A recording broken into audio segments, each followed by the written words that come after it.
It's July and it is hot. And so I'm not even bothering to turn off my air conditioner. If you hear annoying white noise in the background of this podcast, I'm sorry, but I'm not sorry enough to turn it off because it is never supposed to be this hot in New England, particularly not in Massachusetts. So welcome to the very hot episode 23. Hopefully you're staying cool wherever you are. And if you're listening to this later in the winter, I'm just going to try to put my mind in that space and just pretend that it's cold around me. I've been posting videos on TikTok of me playing Christmas songs to try to play a mental trick on myself and convince my brain. It's like those mountain climbers in Tibet who think about fire and they stay warm when it's cold. I don't think it's like that. It's actually not working at all. Anyway, today's episode is an amazing one. We have a really renowned composer, Jessica French, with us, and she writes a lot of choral compositions, choral and organ, a lot of sacred music, although she has quite a repertoire. But it's our first composer, and she knows the organ really well. She is an organist. She started out certainly, I think, even thinking she would be a pipe organist first and foremost. Her style is beautiful and unique, and she describes it really aptly in the episode. But something I didn't know about Jessica French is, and I'll read here from her bio, Jessica has a rare ability called synesthesia, in which various senses are linked to one another, mainly in the form of colors associated with notes, timbres, and words. This ability lends a unique voice to her compositional style, which has been described as having lyrical, sweeping lines, deeply impassioned, atmospheric, shimmering harmonies. And that's certainly true of what I know of her compositions. I think it was just really fascinating to talk to a composer and see how they experience music from their side, but particularly to someone who is a synesthete, who experiences music in ways that I think a lot of us can only imagine. Really special conversation, and I think you'll certainly enjoy it. Remember to share this podcast, like it, subscribe on whatever platform you're listening. That helps us a bunch. And as always, if you're willing to consider helping out a little bit on Patreon, it's patreon.com/allthestopsmedia. And you can get an ad-free version, some extra content on there. We really appreciate it to all of those of you who've done that. Without further ado, it's Jessica French.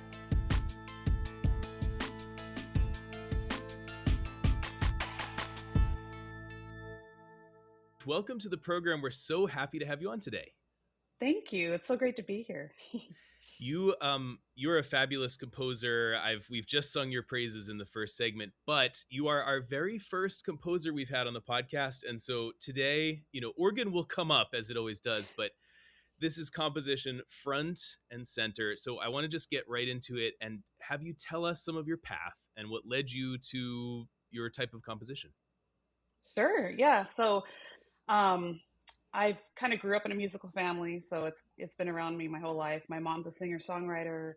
My grandpa was an opera singer, and my other grandpa sang in the cathedral choir. And so it was kind of, in my presence, I guess. I started piano when I was about 7, and then I was very lucky to attend a Catholic co-ed choir school in Salt Lake City, where I grew up. That was around age 9. It was after school at first, and it became a school when I was in 7th grade.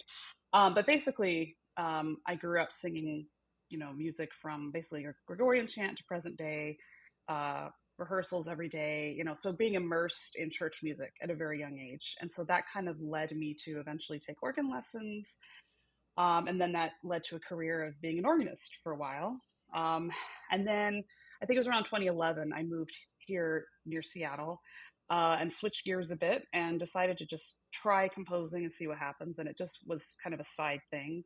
But because of my singing background from the choir school, I kept that singing going and was singing in a few choirs here. And that actually ended up being kind of a nice networking opportunity and led to one of my first commissions for a choral piece. And that's kind of how it began. It took time, of course, and it was not my plan.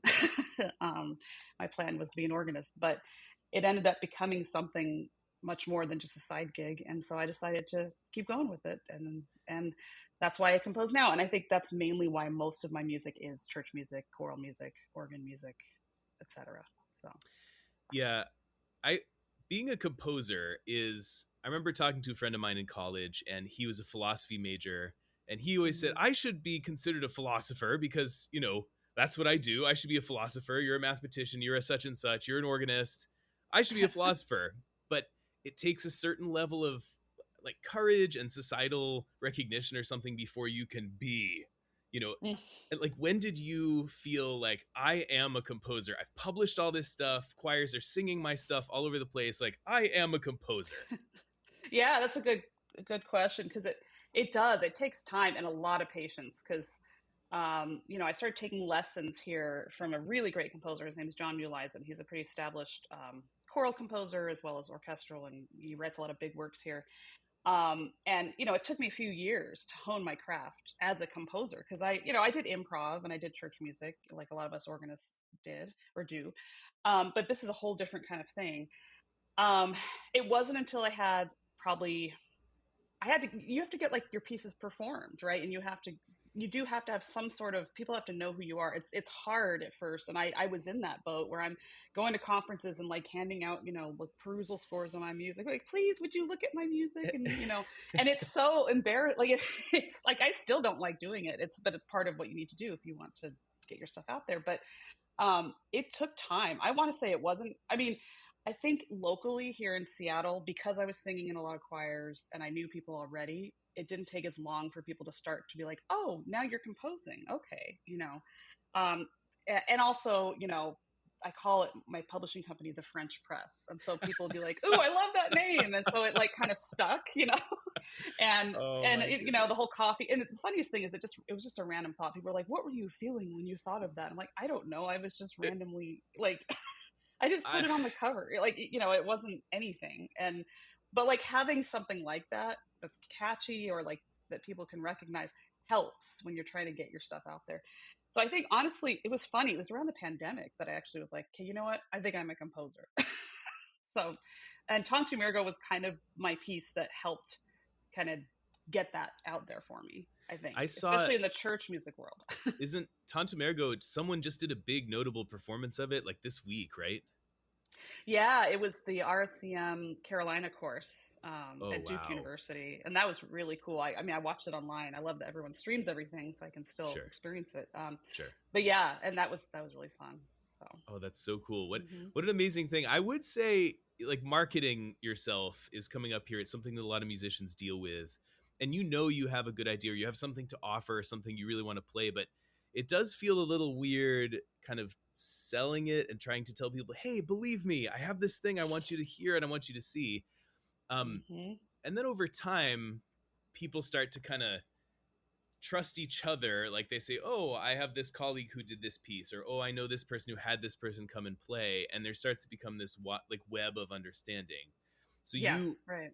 you have hit that point of like you're just like one of the big deal established, like everyone is buying your stuff and wanting to perform your stuff everywhere. I would have, if we had never met, I still would have just been purchasing your anthems for my choir because they're great and because everyone's singing them. And so it paid off. I mean, the work you did really did pay off. I will say, someone who's clever enough to come up with the French press, you're like, okay, I want to see whatever they're gonna write for a choir. I know. It's like, well, let's see what this is. Yeah, right. Oh, that's so Yeah, cool. for So sure.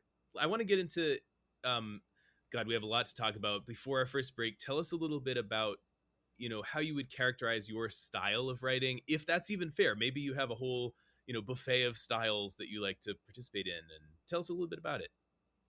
Yeah, no, it's a great question. I think I kind of stumbled into a style maybe in the sense of, because again, I was an organist and I have the singing background. And so I just started writing music that in the style of, I think a lot of us do this where you're influenced by certain composers or certain genres. And for me, I think some of my favorites are Gregorian chant, English choral music, howls, Ray Funway, those are just some. I mean, there's a whole, range, but I noticed that when I first started writing, I would just kind of uh, go into those places, as it were. Um, and uh, the other thing is, I have something kind of weird, but it's called synesthesia. So my brain associates colors with letters and numbers and words, mainly sound and color. So like Olivier Messiaen is a perfect example of a composer who had synesthesia. And here's this crazy. He had like polka dots and like really, well, you know, probably, but like the whole, all the modes and everything. It was very, very complex. But that has definitely influenced my style in the sense that my music's kind of very kaleidoscopic. I mean, Tantu Marigo is one of my only pieces that stays in one key the entire time.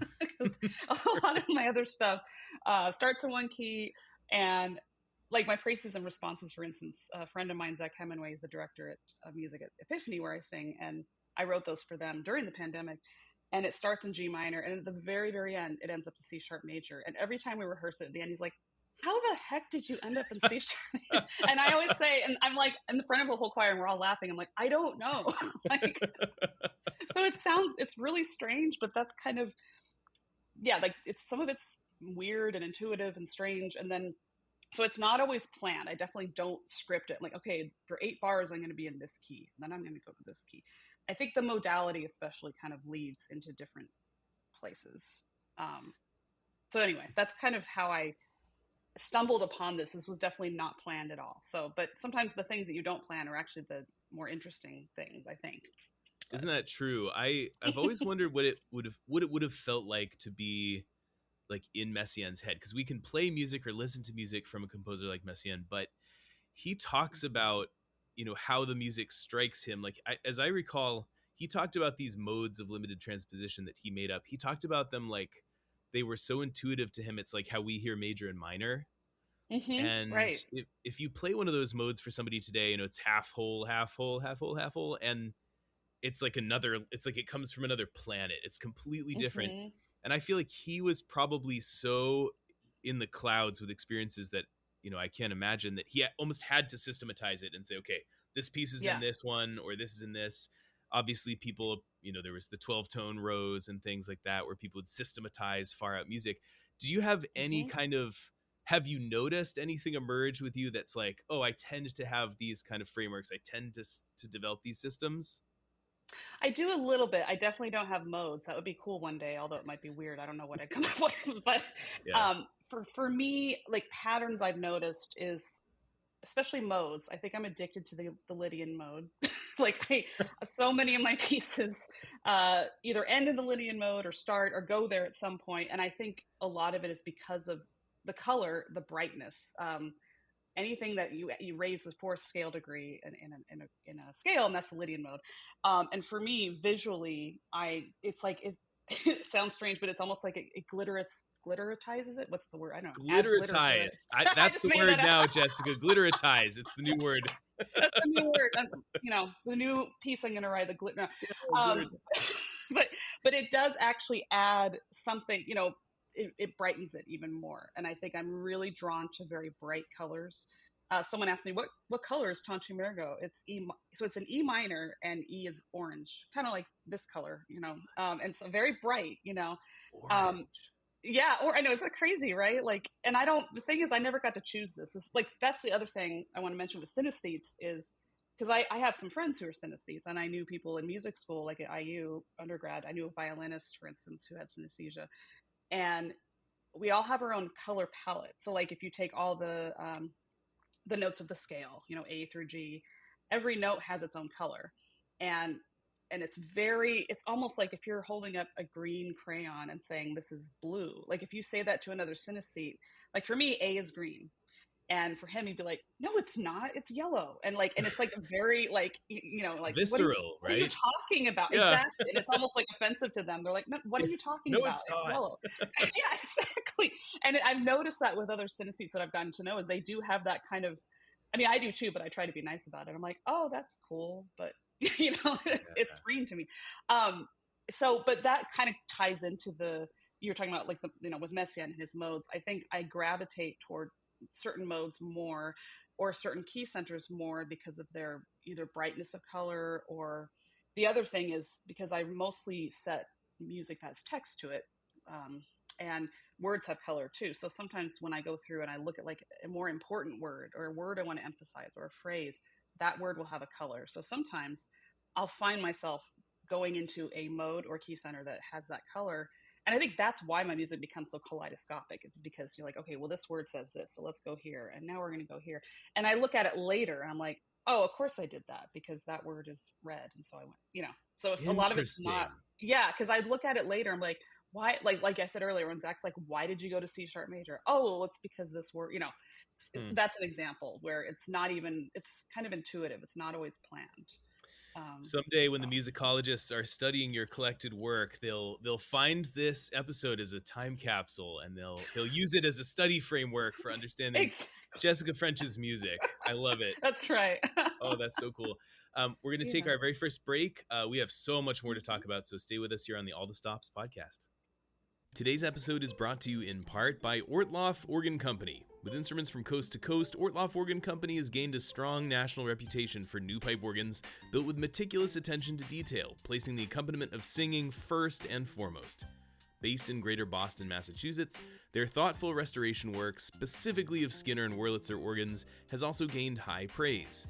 Visit ortlofforgan.com to see their current, past, and upcoming work, and following them on Facebook and Instagram for frequent updates on what's happening in the shop.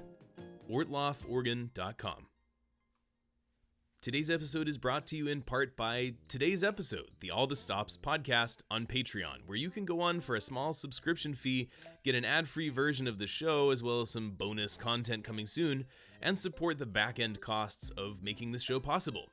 If you love what we do here, we would love it if you would consider throwing a couple of bucks our way and supporting these great conversations about the pipe organ and how it works and who plays it and all that good stuff. If you're listening, you know why you're listening.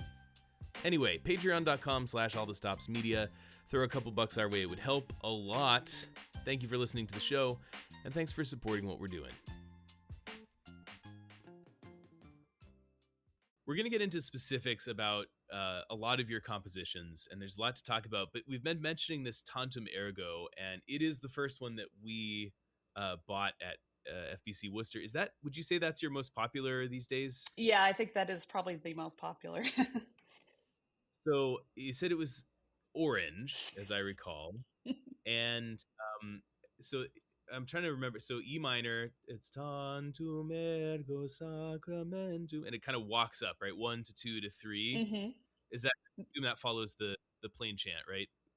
Oh gosh, that's Or was that hilarious that you said that because I never thought about that. And that's happened before. People huh. are like I just wrote this new congregational mass setting, Mass for St. Luke's, and the Kyrie has an essence of the Missa Orbis Factor chant in it. Oh. And I mean, I think I may have been a little, I remembered it a little, but like this happens a few times where people are like, were you purposely doing that? I'm like, no. So you're the first one that's pointed that out. I've never actually thought about Well, that. I don't know if that's true. I didn't think about it either. I'm realizing I conducted it I think last year, and I am realizing, I should have checked if that was the chant line, but that makes me feel better. Yeah. You're not a lot of the time these melodies come from somewhere, and I hope that I'm not copying people. I mean, chant you can, I guess, at this point, right? Because you're Yeah, I'd say chant in 1,000 years it's in the public domain now.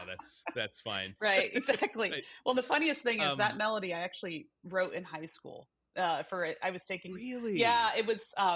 I was one of only 3 people that decided to take AP music theory in our, because the high school I was in wasn't the choir school, so it wasn't like an arts high school.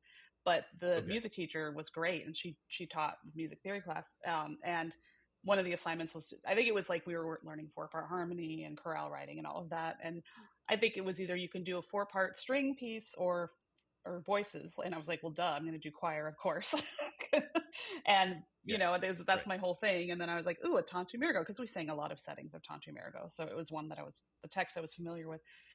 So yeah, I wrote that in high school, but it may have been influenced by chant-based Tantum Ergo. I don't know. Huh. So this is behind the scenes here. We're learning all the deep lore. I love it so much. Oh my goodness.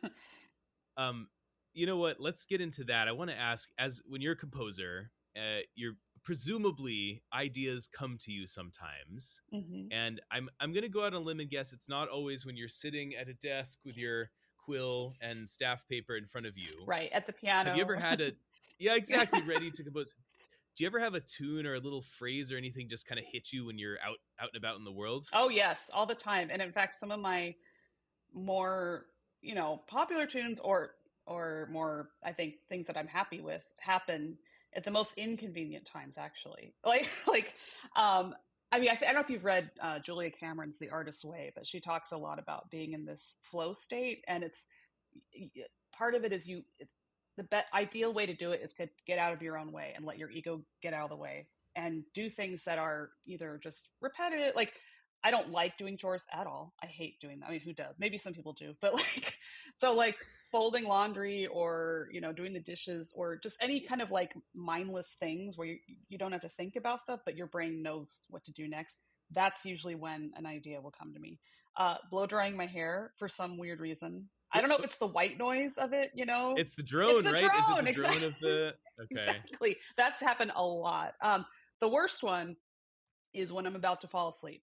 Um, and like during the pandemic, I had a lot of insomnia. I mean, I'm sure a lot of people did, but like it would drive me nuts because I'd had ideas but like my piece Strengthened for Service, the opening motive of that starts in whether it's string or organ, depending on which version you're using, that little ostinato thing was in my head. Like I was trying to fall asleep and I was like, will you please, uh, and so that's why I'm on my phone way too much, but like the voice memos app is a lifesaver because I can either sing into it because the other thing is you have to capture it, and I'll capture Right. all sorts. So I have a bunch of voice. Speaking of like, I have all the storage I need to get rid of, and I haven't yet. I have a bunch of voice memos for years of me singing something random, and then usually my cat will like meow in the background, and like I have all these weird, So like one day, if I never get rid of this, and someone's like, "What is all this random stuff?" Yes, Because right. sometimes it's stuff that it's not anything, but at least you capture it, and then if you have something, then you can use it. But yeah, so Oh, imagine if Mozart had had an iPhone. We'd have all these little bits. right, exactly.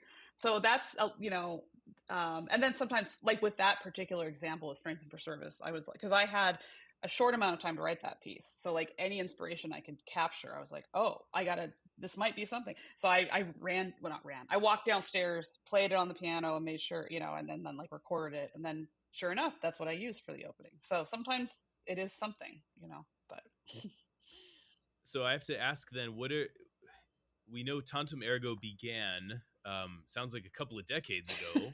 the melody, yeah. That's your longest composition. What is your shortest turnaround? Have you ever had to do a commission for just like a very, very quick period of time? Oh yeah, those can get stressful, honestly. I'm trying to think.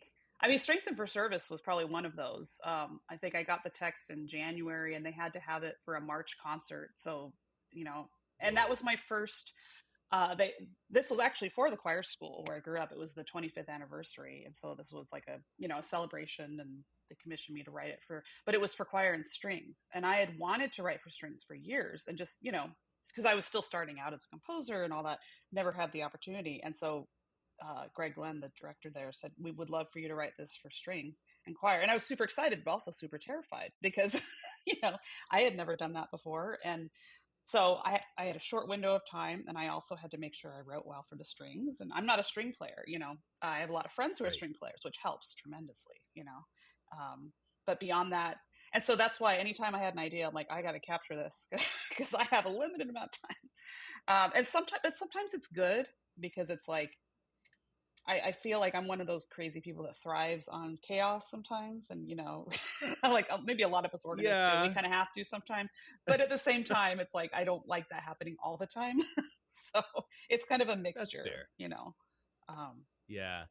I don't think people understand how much research goes into composing, right? Like, if you want to capture the essence of an instrument you don't play, like you have to study it and work on it. You might even practice. You might even pick up the instrument and try to get a sense for it. yeah. Talking to friends, researching, listening to stuff, looking at scores. Do you ever write things just to challenge yourself and trying to push yourself even further? I mean, a little bit. I mean, um, I think because I've just been crazy and taking one commission after another, I haven't had as much time, and most of them happen to be choral or organ. But I think one of the things that pushed me, it was a piece I wrote for the Compline Choir in Seattle a couple of years ago, and I have two Magnums, so this is my second Magnum. And they were doing one of their England tours, like a lot of choirs do in the summer, and they were going to Canterbury, and they have a resident cellist. And so they were like, we would like an AATB Magnum with cello. I mean, how many settings of those do you know? You know, Oh, I don't I don't think there know are any. any. I mean, maybe there are. Well, actually, Peter Halleck, so he was like their, resident composer, and so I think he actually Yeah. did a setting. That makes sense. But string writing is one thing, but then writing for the cello specifically and learning, and I ended up loving it because the range is so wide. Like you can go really high or quite high and then really low. And so I ended up doing this kind of weaving thing where the ATBs are in their own little area and then the cello just kind of goes around them.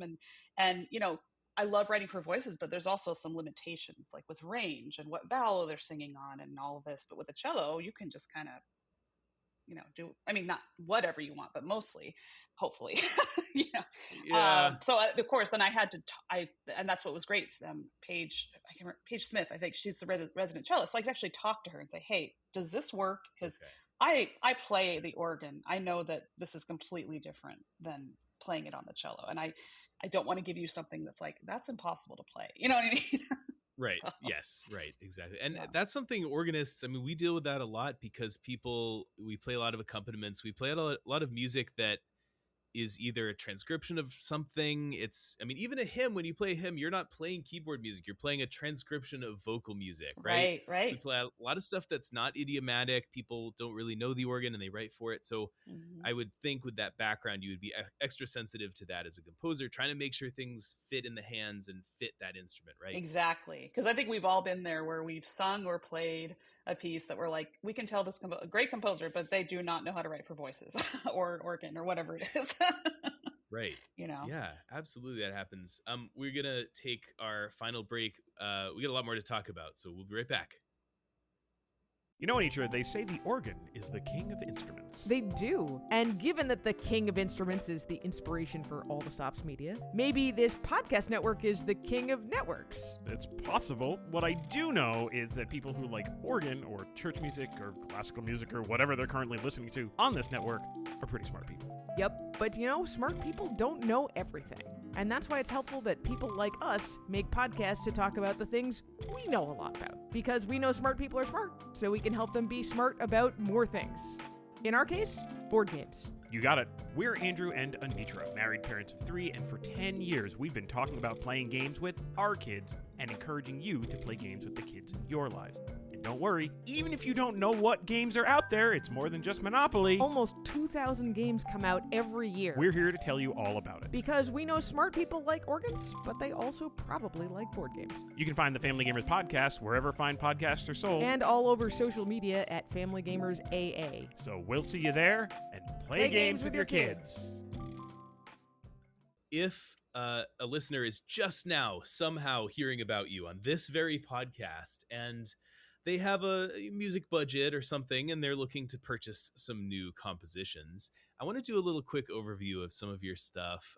Let's talk about some of your more approachable pieces. If someone has maybe a smaller choir, maybe some of your kind of largest form grand pieces, and then, what's something you might recommend for the Christmas season, for Easter, that kind of thing. Sure. Yeah. So I'd say smaller pieces, if you have smaller forces in your choir, you don't want much divisi or anything like that. I'd say Tantumergo. Of course, I keep talking about Tantumergo, but I'm just going to call the episode Tantumergo. We'll just do that. Yeah, or Orange, yeah. Orange, yes. So yeah, Tantumergo is probably good. And some of these pieces I have, you can do SATB or SA, so that helps too. I have a setting of The Call, the George Herbert text. That was actually my first little piece when I moved here. I'm like, okay, I want to try and write a choral anthem. And so that was the first one. And it's similar to Tantumergo. It stays in one key, so that's nice. I mean, it does weave a little bit, but it's not too bad. So that's a fun one. I know I'm jumping the gun on Christmas, but just because it's more accessible, I have a setting of The Oxen that's in the latest Carols for Choirs, but I think they're now also selling it. Yeah, so that was pretty congratulations. That's a big deal. Oh, thank you. Yeah, that was totally unexpected. But yeah, that one is, there's 2 solo opportunities in it, but it's also just SATB. There's not too much divisi, and it's pretty accessible. So trying to think. Those are probably my most popular in that realm. I'd say. I'm not going to ask you your favorite composition. It's not fair. And maybe you don't even have one. We can't do that. But I do want to ask you, what's your most surprising composition where you've had a real experience writing it that you didn't expect? That's a great question.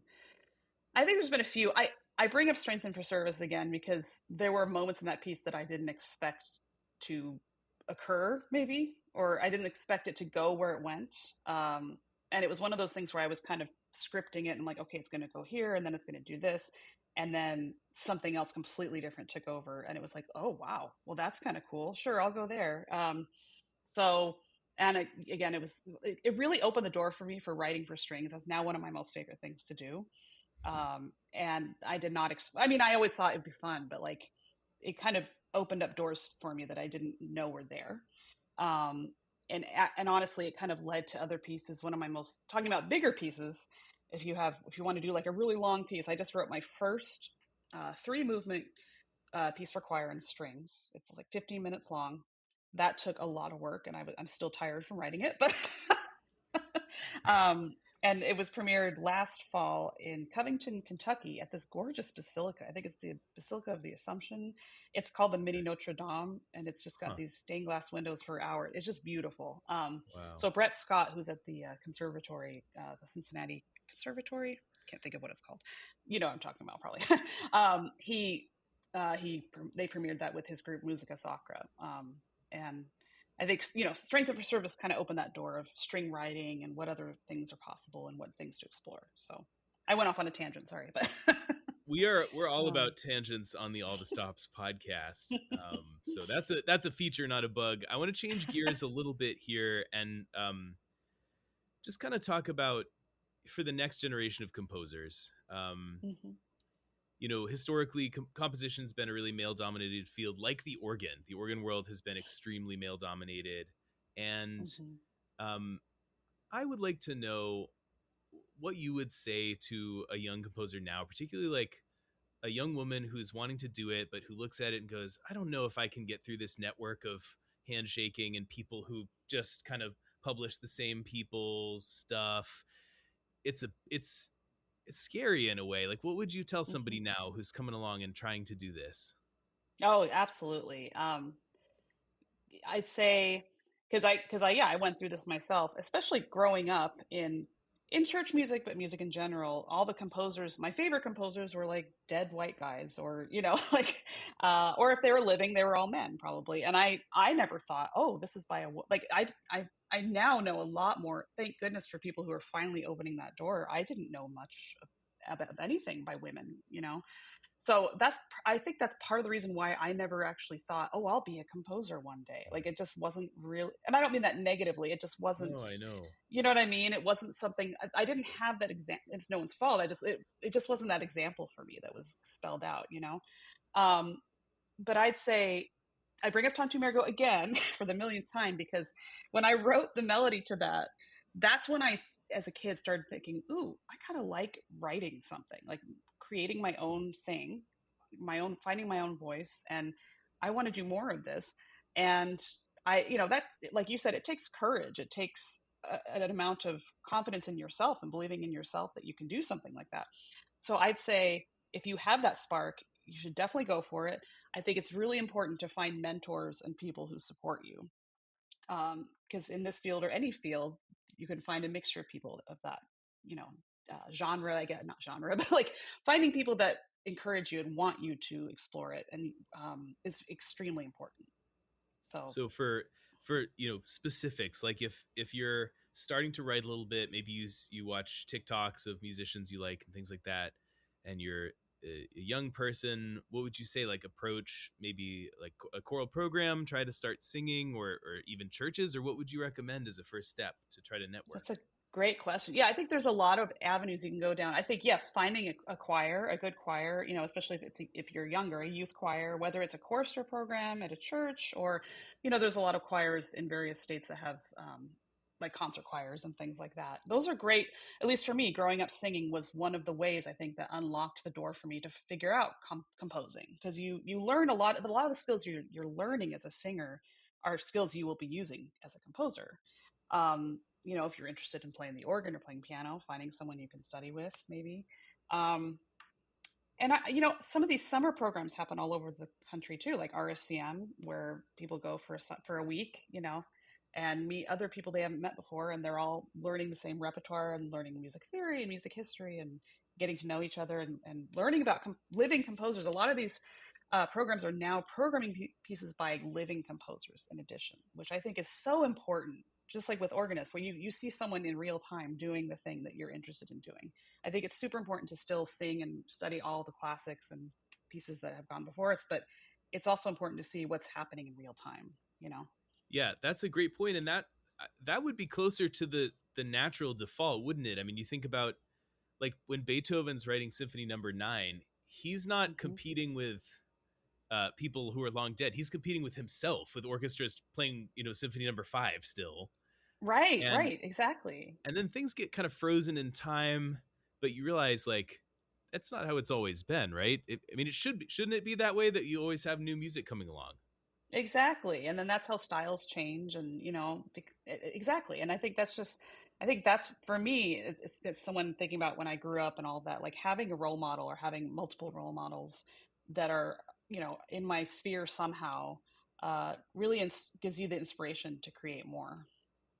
Let's talk upcoming projects. I know you'll be working on plenty of secret things you can't talk about, but what's some stuff you would direct people's attention to now, or recent premieres? Anything you want to mention? Yeah, sure. I know. I wish I could. I hate having secrets, but yeah, I can't talk about that yet. But you'll find out. But in the meantime, yeah. So I think I mentioned my Mass for St. Luke's was just premiered about a month ago at the Anglican Association of Musicians Conference, and I'm just excited about it because, speaking of women composers, maybe you know more than I do. I don't know how many, this is a congregational mass setting. It was specifically written for the Episcopal Church, the Rite 2 text. I'm also finishing a Rite 1 text and Roman Catholic text as well. So that was a fun challenge, especially with the Gloria, because it's completely, it still hurts my brain. But, but because one of my friends actually said to me, he's like, I really wish as a church musician that there was a setting that I could use for different service, like Rite 1 and Rite 2, instead of, because like a lot of us Episcopal Church musicians, we have there's the Willen, and then there's the Matthias and some Prue settings, and you're kind of always using the same settings all the time. There's just not, and I'm sure there's settings by women. I actually will be honest that I don't know of any, and that in so and I of hope itself that can is change. pretty emblematic. Yeah, exactly. Yeah. So that's so I'm hoping that this will open that door. I'm happy about it because I think this was it was a good challenge for me in the fact that I could use my style, my very weavy, modal, weird style, but also make it accessible enough that a congregation can sing it, and so I hope that I accomplished that.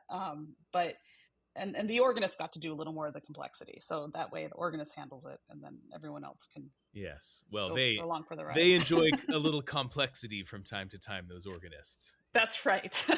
Oh my goodness, Jessica, where can people go to see your stuff? It's French Press.